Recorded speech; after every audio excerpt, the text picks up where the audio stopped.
y tal vez te sientas incomprendido, pero esa es la forma en la que tú vas a disminuir la agresividad, la violencia que hay en nosotros, porque cuando tú no te manejas así, de repente, y usted sabe, por ejemplo, que en las relaciones muchas veces se neuratiza la relación, mucho con los hijos, por ejemplo.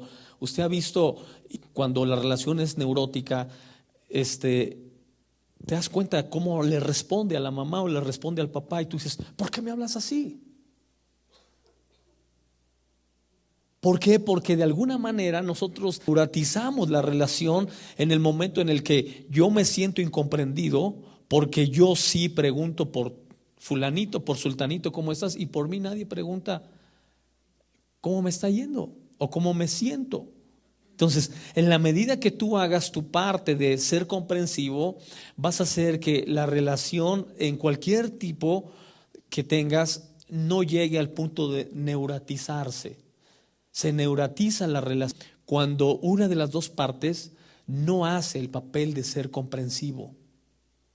Y entonces es sorprendente cómo tú ves a los hijos contestarle a los papás o los papás hablarle a los hijos. Y yo creo que esos escenarios de vida y escenarios de familia, ninguno los queremos.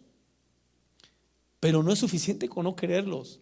Tienes que identificar que hay una actitud ahí que está llevando a una situación desgastante, al punto de a veces de irse de la casa, ¿no? O de llegar a declaraciones muy fuertes, a veces a los golpes, de papás a hijos o de hijos a... ¿Quién quiere esos escenarios de vida? Nadie. Pero entonces hagamos lo que nos corresponde. La quinta cosa, te sientes incomprendido si nadie se pone en tu lugar. En algún momento queremos que alguien se ponga en nuestros zapatos, que alguien se meta a nuestro pellejo y se ponga en nuestro lugar y diga, no, yo sé lo que se siente estar ahí, yo sé lo que pasa cuando estás en esa circunstancia, pero también eres incomprensivo si eres tú quien no se pone en el lugar de los demás. Entonces te das cuenta cómo funciona. O sea, por un lado tú te sientes incomprendido, pero por otro lado eres incomprensivo porque tampoco tú te pones en su lugar. Y eso nos cuesta mucho a las personas hacer. Por eso nos sentimos así.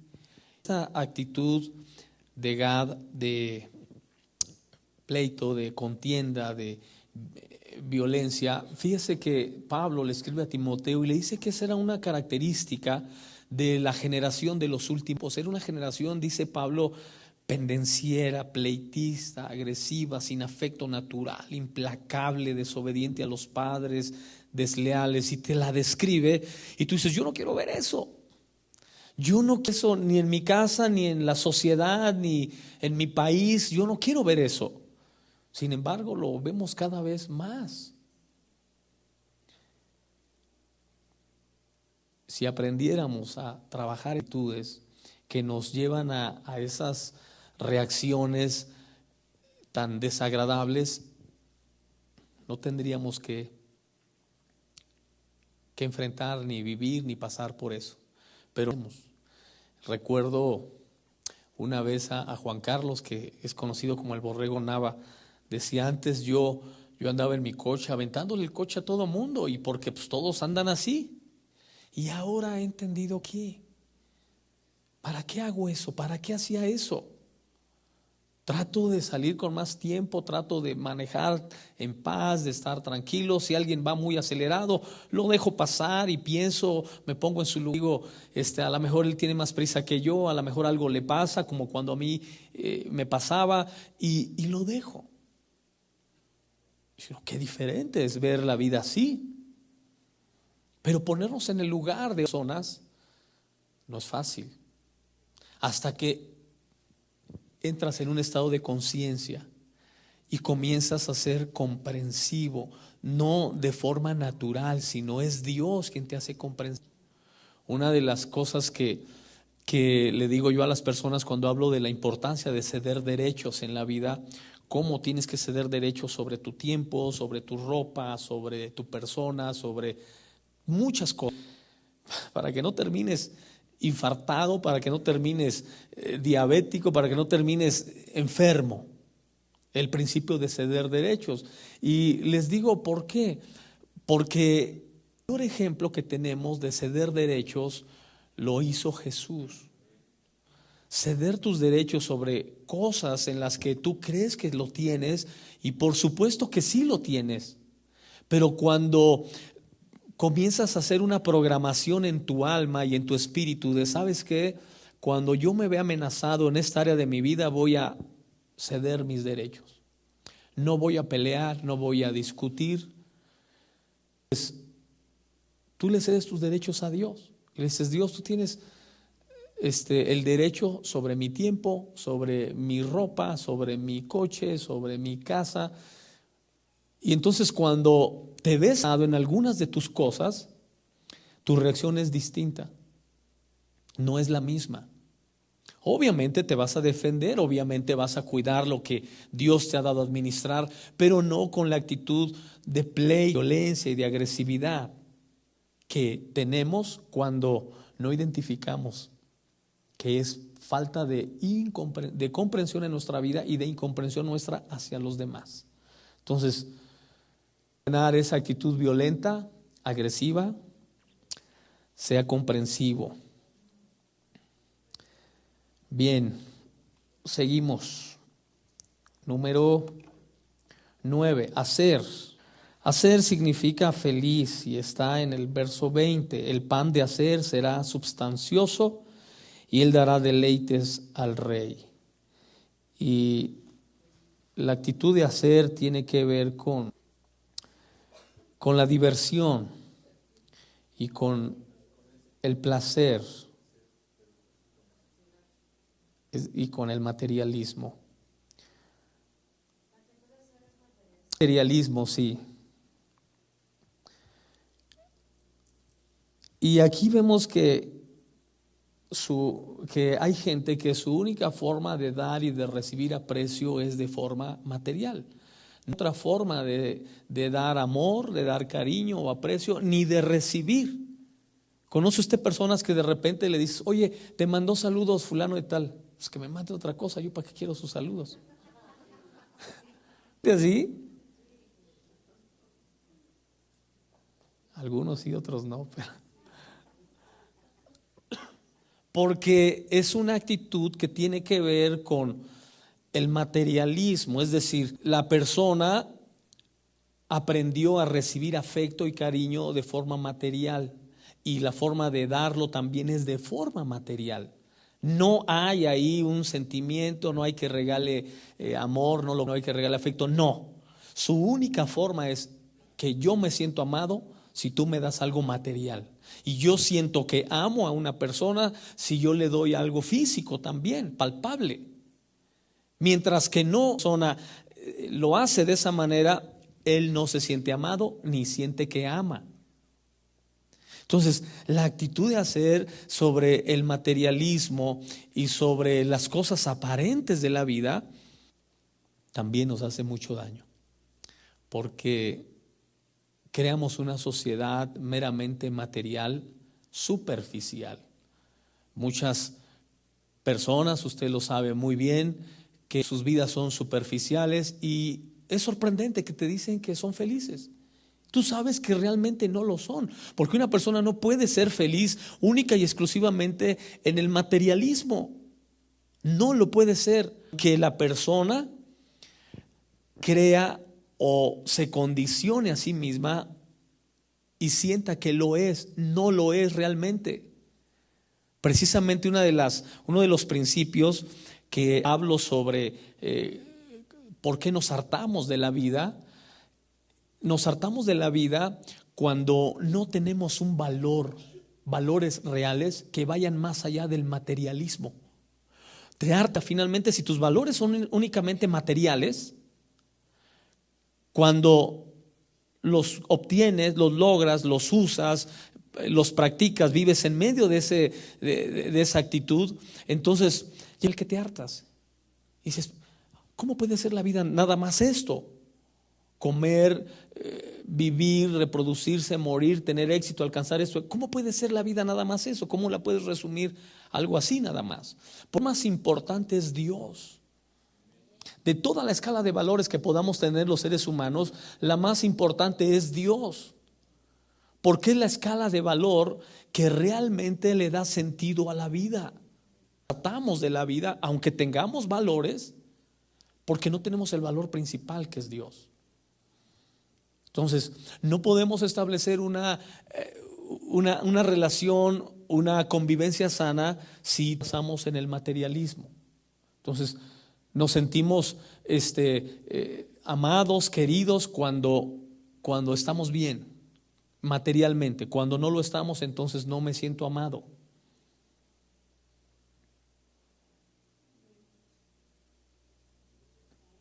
Así pasa. Mucha gente, mientras que dura el olor a nuevo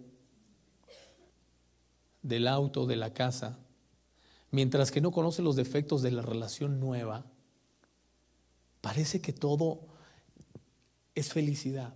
Pero en cuanto empiezas a ver los defectos de la nueva relación, el aroma nuevo se acabó y comienzas a ver nuevos modelos y nuevas cosas, y entonces comienzas a sentir esa necesidad de que no soy feliz, porque me falta lo nuevo.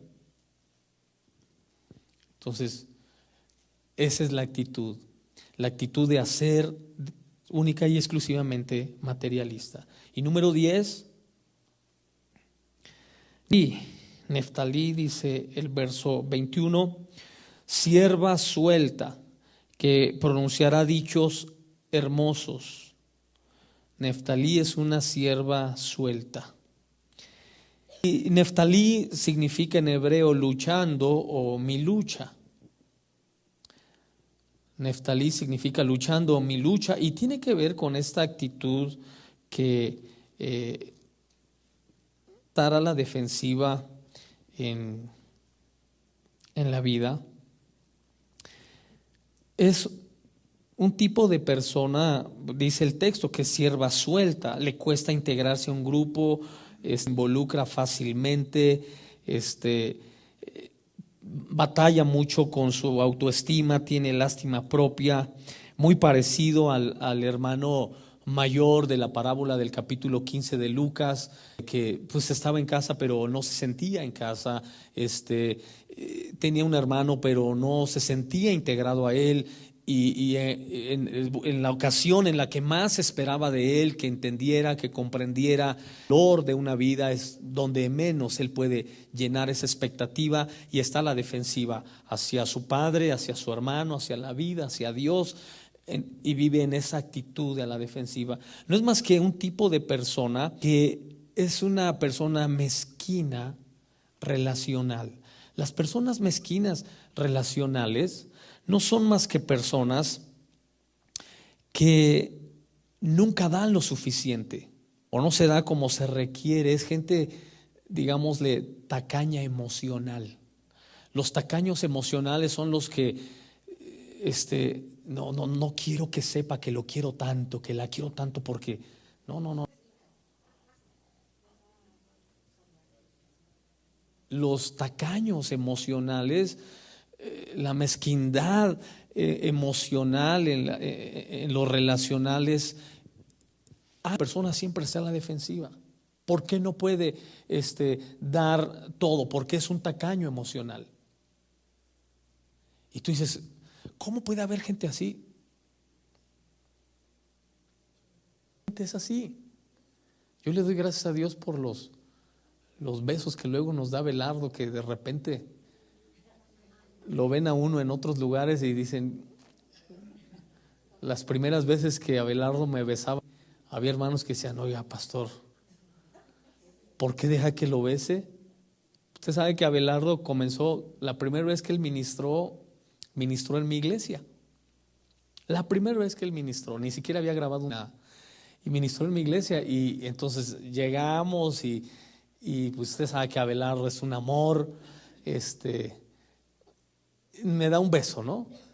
Y la iglesia, raro. Pero ¿por qué raro? ¿Sabe por qué? En la escritura era normal. El ósculo santo era un estilo de vida dentro de la iglesia, entre hombres y mujeres. Pero la distorsión de eso, bueno, hasta acá, ¿no? A verlo así como raro. Pero es una bendición tener a Abelardo que siempre nos muestra su amor, su cariño. ¿Cuántos de nosotros nos gustaría ser así? Pues a mí me gustaría ser así, besucón, cariñoso, expresivo. Y tú dices, y no lo puedo hacer. Deja tú. Tal vez entre nosotros pueda ser hasta normal, pero nos pasa en nuestra propia familia. Y entonces en tu familia eres un tacaño emocional. ¿Por qué? Porque cuando tienes que brincar, celebrar, mostrar felicidad, mostrar, estás contento, estás calculando todo, ¿no? Estás manejando la situación, estás tratando de... ¿Para qué? ¿Para qué? Porque estás a la defensiva. No, es que no exhibirme, no quiero que vean esa faceta de mi vida, ¿no? Mira, tú ves a David. Yo le he dicho a usted que una de las cosas que usted no puede permitir en su vida es que le repriman emocional y sentimentalmente. Jesús más se limitó sentimentalmente. Él lloró donde tenía que llorar, él se alegró donde se tenía que alegrar.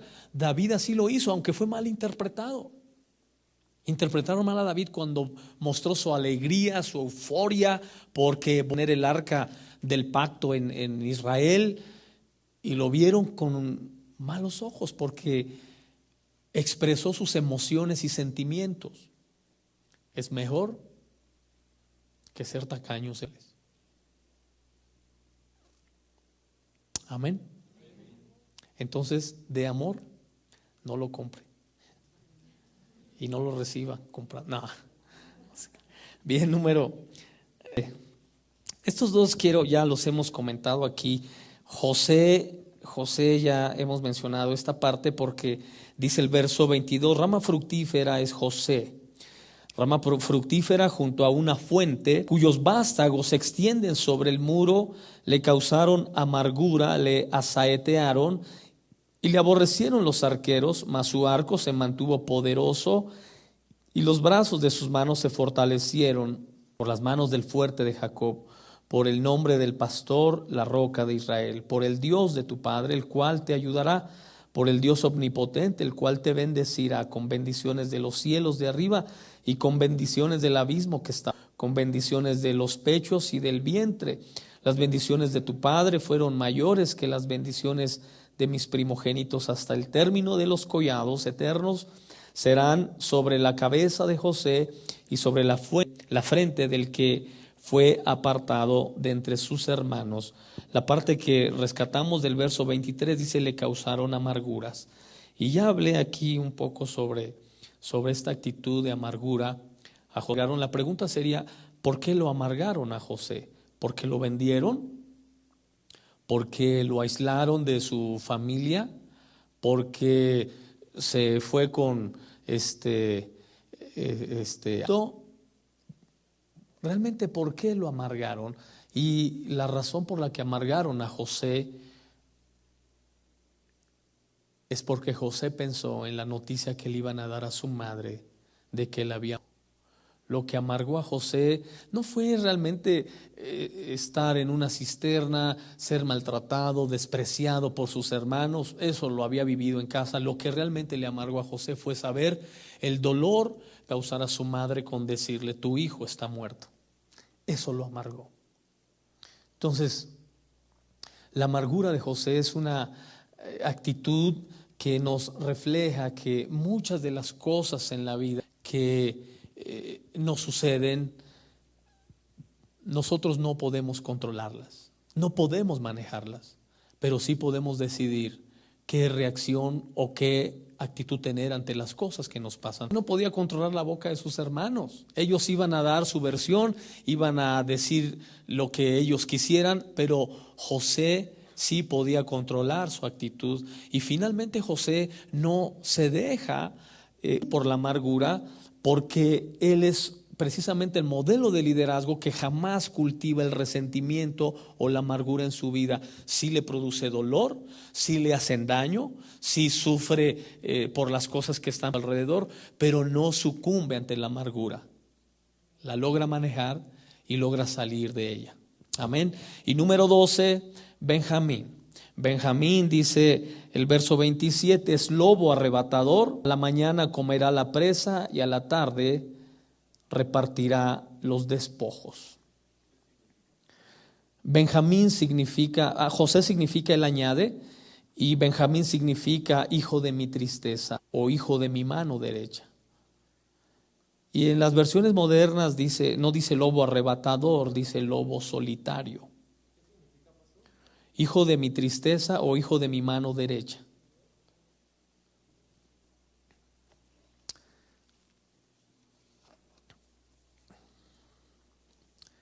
Y Benjamín tiene que ver con, si es un lobo solitario, tiene que ver con la soledad.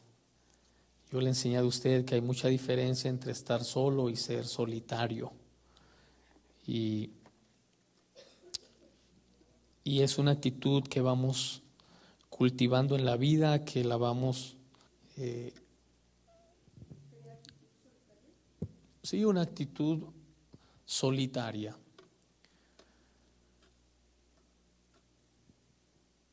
No es cierto que estamos mejor solos que mal acompañados. Pudiera ser y cabría el dicho secular en algunas situaciones de la vida, pero no como un estilo de vida. El estilo de vida que Dios diseñó para el ser humano es que él viviera siempre relacionado, porque a través de las relaciones es como nosotros podemos suplir necesidades o situaciones que solamente a través de las relaciones pueden suplir, porque lo hemos dicho que es una especie de cuerpo. Un cuerpo que suple necesidades sin siquiera intentar hacerlo. Simplemente es una reacción del cuerpo que lo protege. Por ejemplo, a usted le pasa algo en el ojo y inmediatamente el párpado comienza a proteger al ojo y a producir algunos químicos que produce el líquido en el ojo que le dan cierto descanso. Es natural en el cuerpo el protegerse a sí mismo. Las relaciones son así. No pretende acercarse una persona a ti y decir te voy a ministrar, te voy a enseñar, te voy a mostrar, quiero que aprendas esto. No, simplemente interactúas con alguien y aprendes algo. Yo le he dicho a usted que lo que me cambió a mí gran parte de la percepción de la vida, del mundo, de la gente, fue cuando empecé a ver que el mundo era un salón de clases y que cada persona era una lección que yo tenía que aprender. Mucho tiempo vi el mundo de otra forma y de otra, hasta que dije, el mundo es un salón de clase y cada persona con quien tenga que interactuar tendrá una lección para mi vida.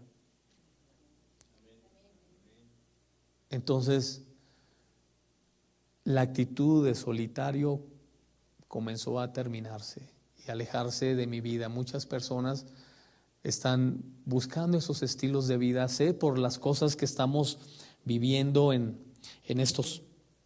De hecho, yo enseño que uno de los negocios del futuro es todo lo que sea a domicilio, ya sea comida a domicilio, ropa a domicilio. Todo lo que sea a domicilio es un negocio del futuro. La gente cada vez menos va a querer salir de sus casas. Va a querer salir de sus casas. No sé si usted sabe de los complejos ahora habitacionales, donde en el complejo habitacional hay súper, hay escuela, hay gimnasio, farmacia, todo dentro del complejo habitacional. La persona no tiene que salir a nada porque ahí hay todo. ¿Sabes por qué? Seguridad. La gente está buscando seguridad. Número 2, tranquilidad. 3, el bienestar común, supuestamente, porque el estilo de vida supuestamente que las personas alcanzan al vivir en esos complejos nacionales es para cierto nivel. Entonces, ese cierto nivel produce cierto bienestar a la gente que está ahí. Pero le digo, los negocios del futuro son siempre ya a domicilio. Así que si usted quiere poner un negocio, piense que tiene que llevarlo a la casa de las personas. Ellos cada vez menos irán al negocio. La gente cada vez se va a proteger más, cada vez va a buscar más su comodidad. Bueno, llegué ahí por el asunto de no ser, pero la gente cada vez está buscando más ese estilo de vida solitaria. Amén. Bueno, aquí terminamos la clase. Las últimas lecciones no las vamos a decir porque ya son lecciones que tienen que ver con la estrategia celular, que tienen que ver con la estructura de la iglesia, y esas lecciones ya no las vamos a tocar aquí. Así que vamos a terminar hoy. Quiero pedirle que guarde su cuadernillo, que saque una hoja en blanco y que anote 5 cosas que le voy a preguntar hoy.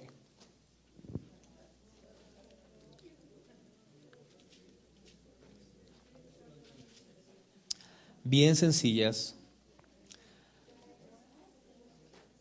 No es un examen.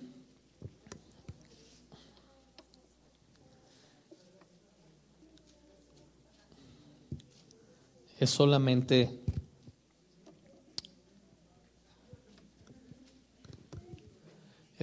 un sentir y una expresión que usted y que quiero que plasme en su hoja. Una hoja en blanco y póngale su nombre, su fecha. Pregunta no.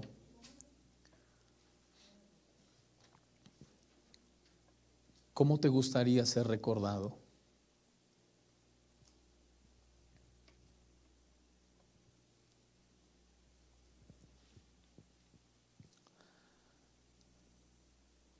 Hace unos días leí una hoja, bueno, muchas, pero una hoja que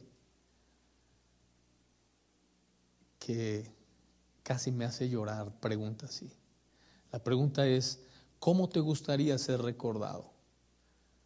Y la respuesta fue de una mujer.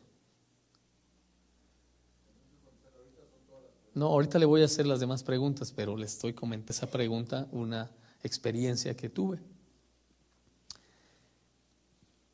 Y ella decía, me gustaría ser recordada como una mujer que amó apasionadamente a su familia, aunque su familia nunca la amó. Ay, yo dije, yo no sé si quisiera ser recordado así, pero mucha gente así vive, sintiéndose así, que ellos dieron y amaron mucho y a ellos no los amaron de la misma manera. Número 2, ¿cómo te defines? ¿Cómo defines?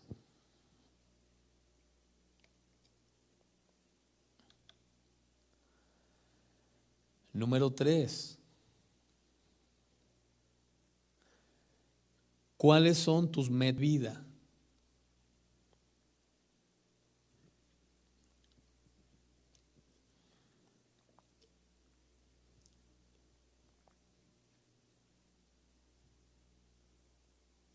Número 4, ¿cuál crees que sea tu potencial?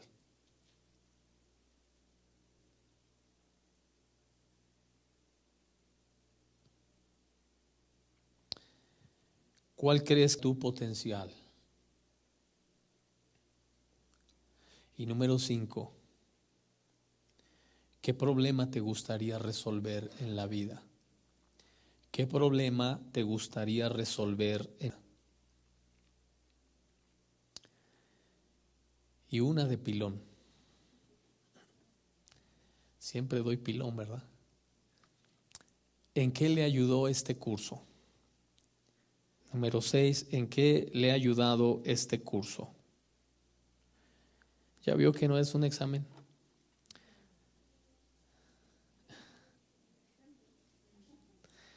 Bueno, ahora sí, y espero que haya sido de bendición y esperamos a nuevo aviso lo que vaya a continuar de curso. Amén.